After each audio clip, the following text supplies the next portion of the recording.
फैसल साहब, क्या सारी चीज़ें आप देख रहे हैं कि जहाँ जहाँ पर टैक्स लगाया जा रहा है, हम इन्फ्लेशन की बार बार बात कर रहे हैं, अभी शाहिद साहब कह चुके हैं कि 13% है और ये 18% तक जाएगा।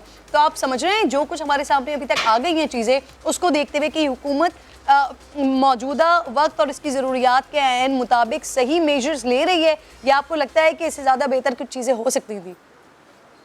अच्छा देखें, हमारा प्रॉब्लम जो इकोनॉमिक प्रॉब्लम जो शुरू हुए हैं वो हुए हैं यूक्रेन वॉर के बाद जी। अगर हम इससे पहले की सिचुएशन देखें तो काफ़ी चीज़ें स्टेबल थी।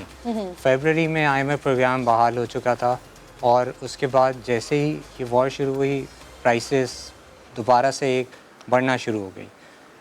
ये हमारे कंट्रोल में नहीं है, इंटरनेशनल प्राइसेस हैं, कमोडिटी प्राइसेस हैं। तो अगर हम लोग एक एक्सटर्नल एनवायरनमेंट की वजह से इफ़ेक्ट हुए हैं तो हमें इस वक्त अपनी डिमांड को कम करने की ज़रूरत थी। स्टेट बैंक ने सही किया, लास्ट 2 दफ़ा उसने तकरीबन 400 बेसिस पॉइंट बढ़ा दिए।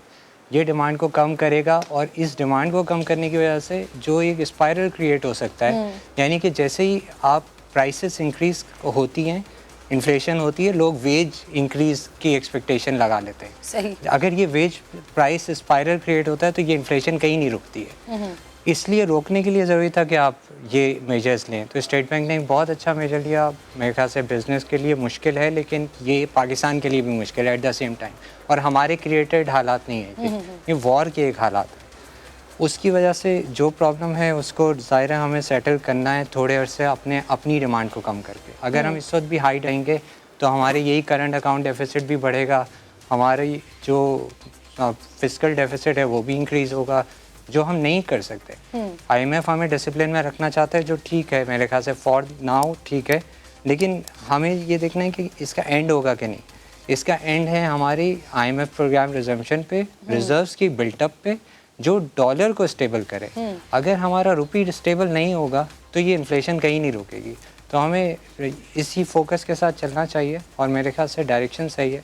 एक आपकी पिछली बात पे मैं बस एक चीज़ ऐड करूँगा।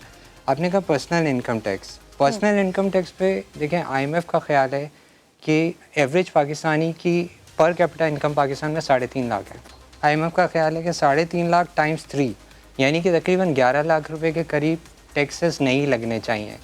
उसी तरह गवर्नमेंट ने उसी पे एक्ट किया। ये फरवरी में जो डॉक्यूमेंट रिलीज़ हुआ था IMF ने, उसमें ये लिखी हुई थी बात, तो गवर्नमेंट ने उस पर ही एक्ट किया है और वो उन्होंने 11 को बढ़ा के 12 ही कर दिया, क्योंकि हो सकता है वो डॉलर की, यानी कि सालाना जिसकी तनख्वाह 12 लाख रुपए है उसके ऊपर टैक्स नहीं है जी। 12 लाख के बाद 13 लाख से जहां आगाज होता है वहां पर फिर आप टैक्स स्लैब में आ जाते हैं, और फिर ग्रेजुअली जैसे जैसे आपका अमाउंट बढ़ता है वैसे वैसे आपका टैक्स स्लैब बढ़ जाता है, और फिर 2 करोड़ और 1 करोड़ सालाना पे अगर जो आ जाता है उसका स्लैब दुगना हो जाएगा, अब मजीद बढ़ जाएगा। मैं एक इसमें बस क्लैरिटी कर दूं तो वो इस तरह देखता है कि 3 टाइम्स ऑफ जो एक आम आदमी की इनकम है वहाँ तक टैक्स नहीं होना चाहिए।